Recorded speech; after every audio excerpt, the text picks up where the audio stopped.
स्वागत एक बार फिर आपका। आप देख रहे हैं कहानी कुर्सी की, सीधे यहाँ दिल्ली के विजय चौक से। और आपको बता दें, प्रधानमंत्री नरेंद्र मोदी को आज शाम को राष्ट्रपति के अभिभाषण पर हुई चर्चा का जवाब देना है। उससे पहले राष्ट्रपति के इस अभिभाषण पर प्रतिक्रियाएं खूब आई और विपक्ष ने हर बार की तरह जो वो कहता है, इस बार भी कहा कि इस भाषण में केवल सरकार की वाहवाही थी, सरकार के कामों की बड़ाई थी, जनता के असल मुद्दों को जगह नहीं दी गई थी। जबकि सरकार की ओर से कहा गया कि देश में जो भी काम सरकार ने किए हैं गरीबों के उत्थान के लिए खास करके, उनका जिक्र राष्ट्रपति ने किया। तो आज प्रधानमंत्री इस पर बोलेंगे देर शाम को। लेकिन उससे पहले आज सरकार की तरफ से क्या कहा जा रहा है, आज की आज के संसद के अंदर जो कार्यक्रम होंगे उसके ऊपर, और उसके बाद जयराम रमेश बोले हैं विपक्ष की तरफ से, उनकी बात आप पहले सुनिए और फिर हम आपको वो वायरल बयान कांग्रेस अध्यक्ष मल्लिकार्जुन खड़गे का सुनाएंगे जो बीजेपी वाले उन्हीं के पार्टी के नेताओं को दिखा रहे हैं। सुनिए पहले अर्जुन राम मेघवाल और जयराम रमेश की बात। राष्ट्रपति जी जब दोनों सदनों की जो सिटिंग होती है उसको जब संबोधित करती है, उस समय कांग्रेस के समय में भी ये परंपरा थी कि जो धन्यवाद प्रस्ताव आता था उस पर सारे सदस्य चर्चा करते थे और जो चर्चा में बिंदु उठते थे उन पे जवाब दिया जाता था। तो चर्चा में बिंदु उठाए हैं उन्होंने।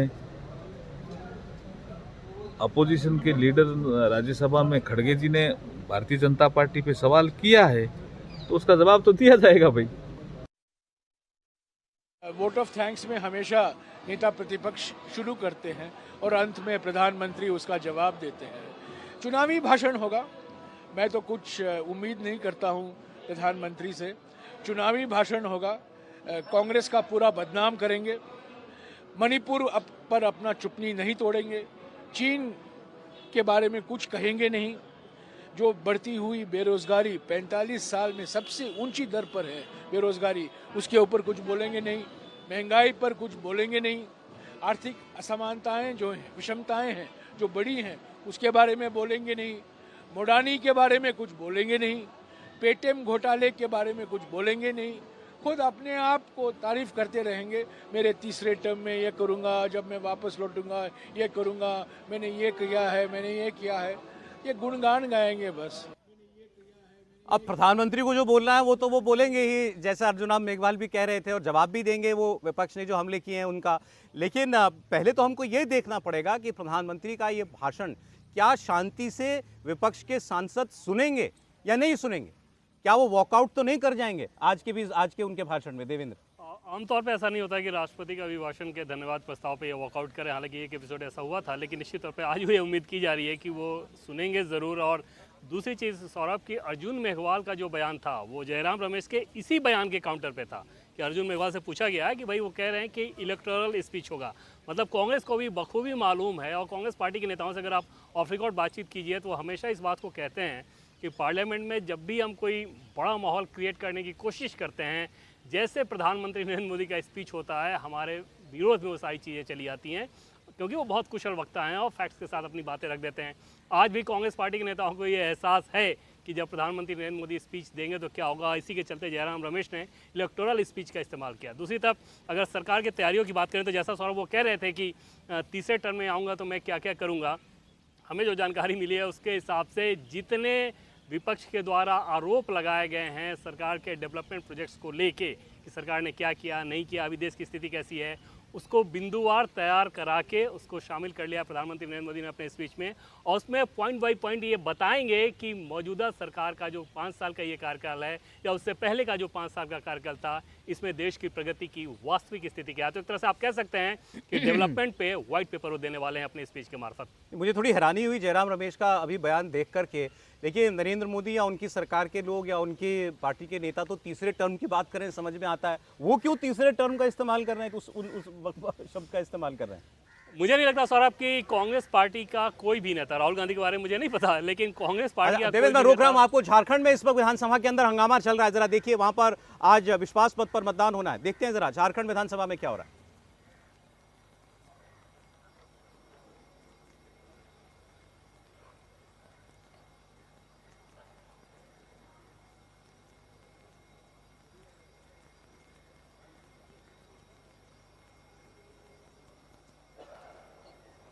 कि थोड़ी देर पहले अभी हेमंत सोरेन बोल रहे थे, वो हम आपको दिखा रहे थे। हेमंत सोरेन ने कहा कि साजिशन, ईडी ने मुझ पर शिकंजा कसा, मुझ पर कार्रवाई की, मेरा इस्तीफा हुआ, मेरी सरकार गिराने की साजिश थी। उन्होंने खुलकर आरोप राजभवन यानी कि राज्यपाल के ऊपर भी लगाया कि राजभवन भी इस साजिश का हिस्सा था। आज चंपाई सोरेन को विश्वास मत हासिल करना है और जहां तक सभी दावे बताए जा रहे हैं दोनों तरफ के, बड़ा स्पष्ट दिखाई दे रहा है कि उनको ऐसा करने में दिक्कत होगी नहीं। 41 बहुमत का आंकड़ा है और माना जा रहा है कि उनके पक्ष में कम से कम 47 विधायकों का मत जो है वो तो पढ़ ही सकता है, 48 भी आंकड़ा हो सकता है। लेकिन वोटिंग जो कि इस वक्त चल रही है, तो उससे पहले वहाँ कुछ हंगामा भी हो रहा था। चंपाई सोरेन के विश्वास मत पर इस वक्त मतदान किया जा रहा है, तो अभी हमारे सामने चंद मिनटों के अंदर ये स्पष्ट हो जाएगा कि उनके पास कितने विधायकों का समर्थन है।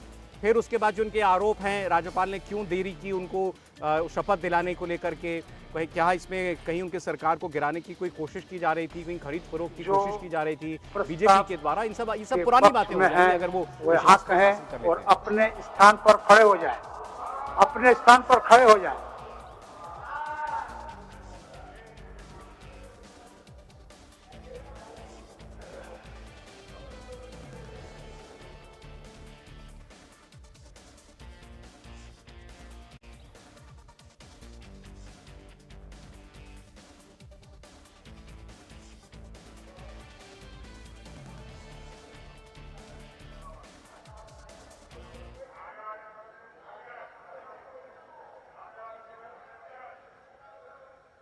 खड़े होने की व्यवस्था नहीं दी है।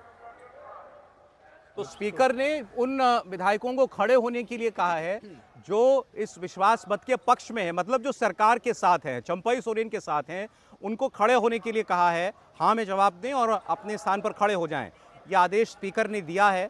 तो अभी आप उन लोगों को खड़ा हुआ देख रहे हैं जो इस सरकार के साथ हैं। जैसा मैंने आपको बताया कि वो संख्या 41 से ज़्यादा है, ऐसा मानकर चला जा रहा है। इसमें अभी अगर ऐसा नहीं होगा तो ये थोड़ी हैरानी वाली बात होगी, क्योंकि बड़ा पुख्ता दावा किया जा रहा था जेएमएम कांग्रेस की तरफ से कि उनके विधायकों की संख्या पूरी है। 41 सांसदों की जरूरत है बहुमत सिद्ध करने के लिए। माना जा रहा है कि कृपया आप लोग के पास इससे ज्यादा ही विधायकों का समर्थन होगा।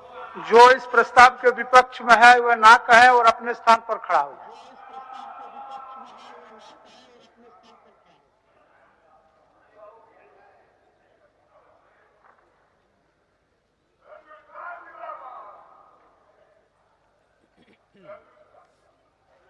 अब उन विधायकों की गिनती हो रही है जो इस विश्वास मत के विरोध में हैं, यानी जो इस सरकार के खिलाफ हैं, जिसमें मुख्यतः बीजेपी और आजसू के विधायक हैं।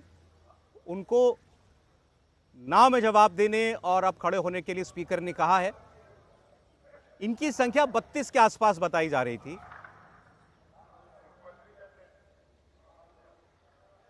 ये हेड काउंट के जरिए देवेंद्र गिनती हो रही है, वहां व्यवस्थाएं तो होंगी खैर वोट डालने की। हाँ, और आमतौर पे ये इलेक्ट्रॉनिकली हो जाता है, लेकिन हेड काउंट पे ये व्यवस्था की जा रही है, ये थोड़ी हैरानी हो रही है। और इसमें आप समझ सकते हैं कि जो क्रॉस वोटिंग करने की किसी की अगर मंशा हो, तो वो मंशा ऐसे ही कितनी ज़्यादा धराशायी हुई है कि अगर आपको खड़ा होना है, खड़ा होकर ये बताना है कि यहाँ के पक्ष में है या विपक्ष में। ये मैं पहली बार ऐसा देख रहा हूँ।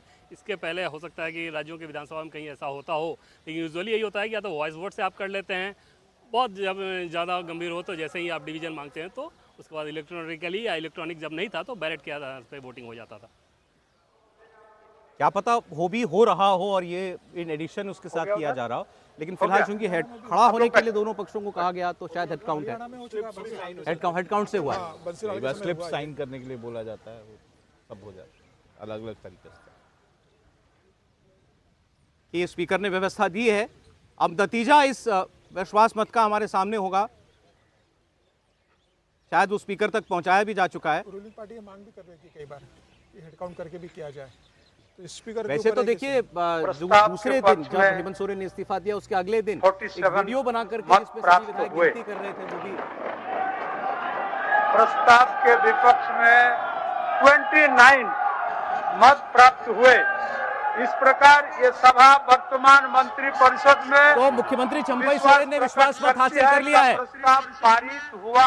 विश्वास प्रकट करती है। माननीय सदस्यगण, सभा की कार्रवाई मंगलवार दिनांक 6 फरवरी 2024 के 11 बजे पूर्वाह्न तक के 6 फरवरी 2024 के 11 बजे पूर्वाह्न तक के देखिए बड़ी खबर है, चंपई सोरेन ने विश्वास मत हासिल कर लिया है, वो मुख्यमंत्री बने रहेंगे, उनके पास पर्याप्त विधायकों का समर्थन है। 47 वोट पड़े हैं उनके पक्ष में और उनके खिलाफ सिर्फ 29 वोट पड़े। तो जो दावा जेएमएम और कांग्रेस के नेता कर रहे थे वो सिद्ध हो गया है। 47 विधायकों का समर्थन चंपई सोरेन के पास है। अभी अभी स्पीकर ने वो गिनती बताई है, 47 वोट उनके पक्ष में पड़े हैं और उनके खिलाफ 29 वोट जो हैं वो पड़े केवल। और इसके साथ ही चंपई सोरेन ने विश्वास मत हासिल कर लिया, अपेक्षित भी था देवेंद्र। बिल्कुल सर, इसमें कोई दो राय नहीं है। और यहाँ पर अगर आप देखें तो बीजेपी के लिहाज से नुकसान की स्थिति आप देखें कि जैसे हेमंत सोरेन की गिरफ्तारी हुई तो बीजेपी जनता में इस नैरेटिव को लेकर उससे जाना था कि भ्रष्टाचार किए इसलिए जेल में गए।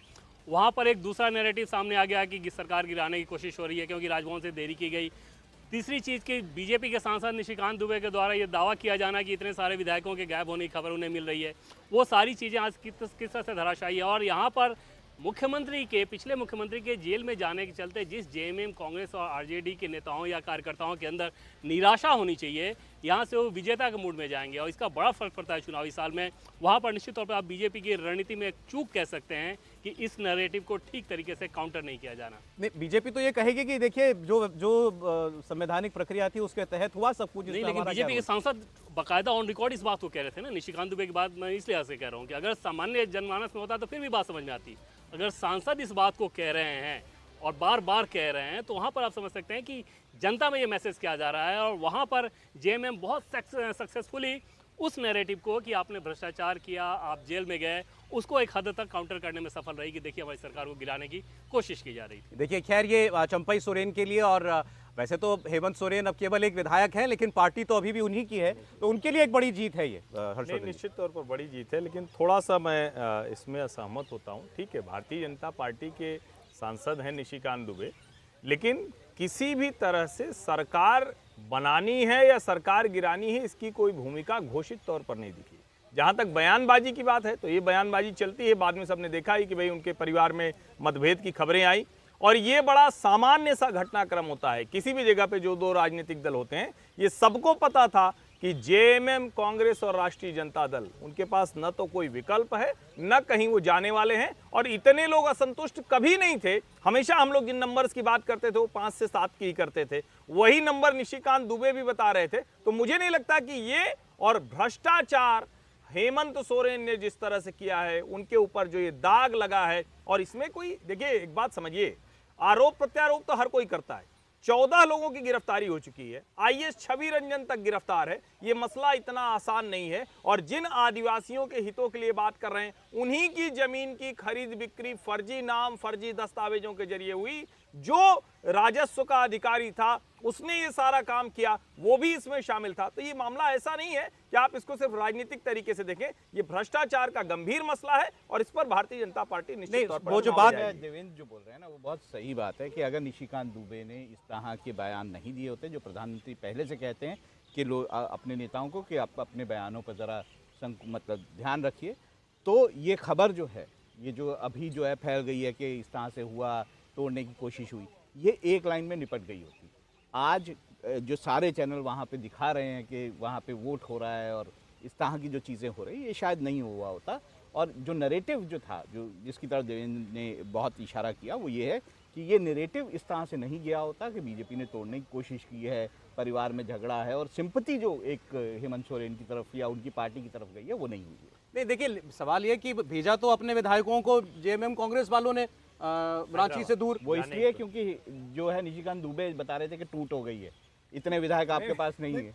नहीं, अगर निशिकांत दुबे के बताने से होता है तब तो ऐसे ढेर सारे सांसद विधायक लगातार बयान देते रहते हैं। आप किसी भी राज्य में देखिए तो ये कोई बहुत असामान्य घटनाक्रम नहीं है। इस तरह का हमला तो किया ही जाता है सामने वाले पार्टी का मोरल तोड़ने के लिए। हाईलाइट में इसलिए आ गए थे महुआ मोइत्रा के केस में, जिस तरह से उन्होंने बयानबाजी की, उसमें भी वो हाईलाइट में थे। तो अब ऐसा नेता जिसकी तरफ आपको ये लग रहा हो कि सारी पार्टी जो है उनकी तरफ खड़ी हुई है, ऐसा नेता अगर कुछ बोलेगा तो लोग ध्यान देते। देखिए अब विपक्ष के लोग ये तो कहेंगे ही ना कि ऑपरेशन बीजेपी का ऑपरेशन लोटस फेल हो गया। यहाँ पर कोशिश तो उन्होंने की लेकिन हमारे विधायकों को तोड़ नहीं पाए।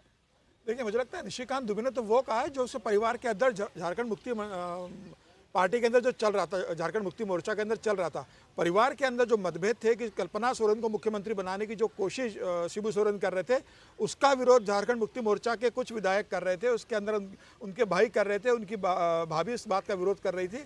और निशिकांत दुबे ने उस बात को उठाया कि भाई घर के अंदर विरोध है और कई लोग उनकी पत्नी को मुख्यमंत्री बनाने के लिए तैयार नहीं है, इसलिए यह सरकार जा सकती है और विरोध कर सकते हैं। मुझे लग रहा है ये बात झारखंड मुक्ति मोर्चा के हेमंत सोरेन ने समझी कि मैं अगर अपनी जगह पत्नी को मुख्यमंत्री बनाऊंगा तो फ्लोर पर बहुमत प्रूव करना मेरे लिए आसान नहीं होगा, क्योंकि घर के लोग उसका मुखर विरोध कर रहे हैं। जब चंपन सोरेन की बात आई, मुझे लग रहा है कि तब विधायकों के अंदर ये लगा कि अगर हेमंत सोरेन अपनी पत्नी की जगह चंपई सोरेन को बना रहे हैं, जो विधायक है और सीनियर लीडर है पार्टी के, तब पार्टी के अंदर मुझे लगता है आक्रोश शांत हुआ है और इस कारण ये बहुमत प्रूव हो चुका है। अगर कल्पना सोरेन को मुख्यमंत्री बनाते या किसी और को बनाते घर के सदस्य को, तो मुझे लग रहा है इतना आसान नहीं होता। देखिए, फिलहाल तो चंपई सोरेन ने विश्वास मत हासिल कर लिया है और अच्छे बहुमत से उन्होंने विश्वास मत हासिल किया है। 47 वोट जो है वो उनके पक्ष में पड़े हैं। अब ये विवाद जो है या ये चैप्टर फिलहाल के लिए क्लोज माना जाना चाहिए। अब तो वहां पर सभी दल तैयारी करेंगे। अब जो विधानसभा का चुनाव होगा वहां पर इसी साल विधानसभा का चुनाव पहले मैंने कहा था कि निशिकांत दुबे ने 35 का दावा किया था। उनका ट्वीट है कि बैठक में 35 विधायक ही पहुंचे हैं। 4 या 5 ऐसे की बात उन्होंने नहीं की थी, सिर्फ 35 विधायकों के बैठक में पहुंचने की बात समझ रहे थे कि सीधे सीधे वो ये बता रहे थे। तो अब बीजेपी के सांसद बार बार इस बात को कहें तो आप समझ सकते हैं कि जनता में कितनी आसानी के साथ नैरेटिव जाएगा। दूसरी चीज़ मैं आपको बता दूं कि ये बीजेपी की नीति बिल्कुल नहीं थी। बीजेपी के कई सारे सांसदों से मेरी बात हुई झारखंड के, उस बात को लेकर बहुत असहज थे कि हम तो कहाँ प्लान बना रहे थे कि भ्रष्टाचारी हेमंत सोरेन बनाम बाबूलाल मरांडी का केस बनाएं। ये कहाँ से नैरेटिव आ गया कि हम इस सरकार को गिराने की कोशिश कर रहे हैं। और वैसे साल में जिस साल चुनाव होना हो, कुछ महीनों के लिए सरकार गिरा के आप हासिल क्या कर लेते। तो अब ये तो निशिकांत दुबे बताएं कि कहां से आ गए 47 फिर 12 ज्यादा कहां से आ गए चंपई सोरेन के पास। बिल्कुल निशिकांत दुबे, और निशिकांत दुबे के बयान के आधार पर जो इस क्लेम को कर रहे थे उनके लिए आप समझ सकते हैं कि हेमंत सोरेन की जो नाराजगी आप सुबह में बता रहे थे वो वजह ही वही होगी। क्योंकि ऐसे समय में जब आप इस तरह की अफवाहों को इस आधिकारिक तौर पे फैलाते हैं तो समझा जा सकता है कि फिर मंशा क्या रहती है। अगर ये सिर्फ अफवाहें थी तो फिर तो अफवाहों से ही डर गई जेएमएम कांग्रेस, ये कहना पड़ेगा। नहीं, वो प्रिकॉशन तो सौरभ हैदराबाद ले गए, वो प्रिकॉशन तो लेना ही पड़ेगा। मुझे लगता है कि कांग्रेस का वो एसओपी हो गया है, स्टैंडर्ड ऑपरेटिंग प्रोसीजर, कि कुछ भी ऐसा हो, क्योंकि पहले जो झटके उनको लग चुके हैं और तब ये कहा जाता था कि कांग्रेस की रणनीति ठीक नहीं थी, बीजेपी ने गोवा में सरकार बना लिया है, नॉर्थ ईस्ट में। उसके बाद कांग्रेस ने ये काम कर लिया कि पहला काम यही करो कि अपने विधायकों को लेके जहाँ सेफ जगह पे लेके जा सकते हो लेके जाओ। हर जगह आप इसकी कवायद आप देख रहे हैं। नहीं, आप याद करिए राजस्थान में सरकार बनने से पहले कैसी आई थी कि बाड़ाबंदी हो गई, ये हो गया, हुआ था ना बीजेपी में। तो देखिए, जब ऐसी हवाएं फैलती है तो दूसरा पक्ष जो है हमेशा अपने जो विधायक है उनको सिक्योर करने की कोशिश करेगा। नहीं, लेकिन बीजेपी में कहाँ हुआ? राजस्थान में कहीं कोई बाड़ेबंदी नहीं हुई, कोई घटनाक्रम नहीं राहुल जी। कहीं भारतीय जनता पार्टी किसी राज्य में अपने विधायकों को कहीं और लेकर नहीं जा रही। फिलहाल आप वो एक घटनाक्रम छोड़ दें बहुत पहले का, तो कभी कहीं नहीं लेके जा रही। और इस मामले में इसको समझिए, बाबूलाल मरांडी भी लगातार इस सरकार के खिलाफ वैसे ही हमलावर थे जिस तरह से निशिकांत दुबे। लेकिन क्लेम क्या किया और कल्पना सोरेन को मुख्यमंत्री नहीं बनाया ना, चर्चा तो यही थी। जिस तरह से वो बैठक में बैठी थी, हर कोई कह रहा था, और बाकायदा जो वहां से रांची से भी ऑन ग्राउंड रिपोर्ट कर रहे थे वो भी यही बता रहे थे कल्पना सोरेन का नाम है जो जिस सीट से विधायक को इस्तीफा दिलाया, इसीलिए इस्तीफा दिलाया। इसका मतलब कि बैकफुट पर हेमंत सोरेन को जाना पड़ा। जहां तक इस सरकार के विश्वास मत की बात है, कम से कम हम लोग कहानी कुर्सी में और हमने किसी को नहीं देखा कि किसी को ये अविश्वास रहा हो कि ये सरकार 41 के ऊपर नहीं जाएगी। देखिए, मैं फिर आपको याद दिलाता हूँ, इसी शो में हमने ये डिस्कस किया किस तरह से वसुंधरा राजे सिंधिया के जो पुत्र हैं उन पर आरोप लगा के वो उनको आके देखिए, लेकिन भाजपा ने नहीं किया था। तो वो भाजपा के ही है, ऐसा कहीं और के नहीं है। नहीं, लेकिन और उनको आके एक्सप्लेन करना पड़ा, केंद्रीय नेतृत्व को एक्सप्लेन करना पड़ा कि ऐसा आप क्या कहना चाह रहे हैं? प्रयास हुआ भाजपा ने कि इनके अंदर कोई गुंजाइश ढूंढे तोड़ फोड़ की, असंतोष की, लेकिन था नहीं ऐसा कुछ। देखिए, अगर वहाँ असंतोष होता ये सरकार गिर गई होती है ना। अगर वो असंतोष के कारण इधर आ सकते होते तो ऐसा थोड़ा कि बीजेपी जो है वो राजनीतिक पार्टी नहीं है और एक संत पार्टी है, ऐसा तो नहीं होगा ना। बीजेपी भी एक राजनीतिक पार्टी है। ये कोई ओपिनियन नहीं है ना कोई शिगुफा है। एक आपको इन्फॉर्मेशन दे दें कि झारखंड का एक बहुत कुख्यात नाम, वो बहुत सक्रिय थे इस ऑपरेशन को किसी तरह से करने की कोशिश कर रहे थे। वो नाम इतना कुख्यात हुआ क्योंकि ऑन रिकॉर्ड सबूत नहीं, इसलिए हम लोग ले नहीं सकते। बहुत ज़्यादा चर्चित और कुख्यात नाम, कुख्यात शब्द का इस्तेमाल मैं बार बार कर रहा हूँ कि वो वैसा नाम है और उनकी पूरी कोशिश थी कि इस सरकार को गिरा दिया जाए। बीजेपी का कोई नेता? नहीं, बीजेपी का नहीं। बीजेपी का नेता नहीं। कुख्यात, मैं कुख्यात शब्द का इस्तेमाल कर रहा हूँ, इसलिए मैंने कुख्यात से आप समझ सकते हैं। थोड़ा सा अगर दिमाग लगाएंगे तो आप समझ सकते हैं, दर्शक भी हमारे समझ सकते हैं कि मैं बार बार ये कह रहा हूँ कि झारखंड का वो कुख्यात नाम है और उनकी तरफ से भरपूर कोशिश की गई थी कि किसी तरह से सरकार को गिराया जाए। आप कुछ पढ़ पा रहे हो, देखिए कि उन्होंने अपनी मजबूरी बता दी, मैं नाम तो नहीं लूंगा, लेकिन एक आदमी तो कम से कम लगा हुआ था सरकार गिराने के लिए। निश्चित रूप से जब ऐसी स्थिति उत्पन्न हो कि अगर 5-7 विधायक टूट जाए और बिहार के अंदर जब सरकार बन चुकी है, नीतीश कुमार आ गए, तो उम्मीद की जा सकती थी कि अगर पार्टी को लग रहा होगा या कुछ नेताओं को लग रहा होगा कि अगर हेमंत सोरेन अगर जेल जा रहे हैं और कुछ तरीके से 4-6 विधायक तोड़कर भले ही सरकार नहीं बनाए, कम से कम सरकार गिरा दी जाए। बीजेपी का इस पर रोल नहीं था। मैं बार बार कह रहा हूँ कि कुख्यात नाम, नॉन पॉलिटिकल आदमी, नॉन पॉलिटिकल आदमी उन्होंने कहा। फिर हो सकता है कोई वैसा ही हो किसका हित जुड़ा हो, जिसके अंदर माइंड में किसी का हित जुड़ा हो, ऐसा व्यक्ति हो जिसका नॉन पॉलिटिकल आदमी किसी राज्य की सरकार गिरा देगा या बना देगा, मानने वाली वो बात भी नहीं है। नरेंद्र information मोदी दिया के जा रहा है। युग आप क्या मानते हैं वो जरूरी नहीं होता है, क्या हो रहा है नहीं नहीं, information की लेकिन बात होती है। मतलब अगर आपके नरेंद्र मोदी मानने या युग ना में मानने कोई से- दूसरा व्यक्ति सरकार बना गिरा ले रहा है तो ये तो आश्चर्यजनक क्यों? नरेंद्र मोदी कराते मतलब नहीं, मैं नरेंद्र मोदी वही क्या कह रहा हूँ करते ना कि अगर वो भारतीय जनता पार्टी आज की जो बीजेपी है सरकार बनेगी गिरेगी तभी तो होगा ना जब कोई दूसरा क्लेम करेगा, कोई दूसरा हैं? गिरा अरे रहा है। राष्ट्रपति शासन जैसी भी चीज होती है। नहीं, निश्चित तौर पर, लेकिन उसके ठीक लिए है भी ना? संख्या बल कम होना पड़ेगा। हाँ, तो वही उसके कम लिए भी करने की कोशिश की constitutional जा रही crisis थी। होगी, वो होती नहीं दिख आप रही इसमें थी। नरेंद्र मोदी का नाम कहाँ से लेके आ रहे हैं? मैं इस पे हैरान हूँ। चलिए, अब तो न राष्ट्रपति शासन न तोड़ फोड़ ऐसी कोई स्थिति बची नहीं झारखंड के अंदर। चंपई सोरेन मुख्यमंत्री हैं, बहुमत उन्होंने अपना सिद्ध कर लिया है। एक ब्रेक हम ये ले रहे हैं, मैं ब्रेक में पता करता हूँ देवनी से जिस कुख्यात व्यक्ति के बारे में वो कह रहे थे वो व्यक्ति कौन है।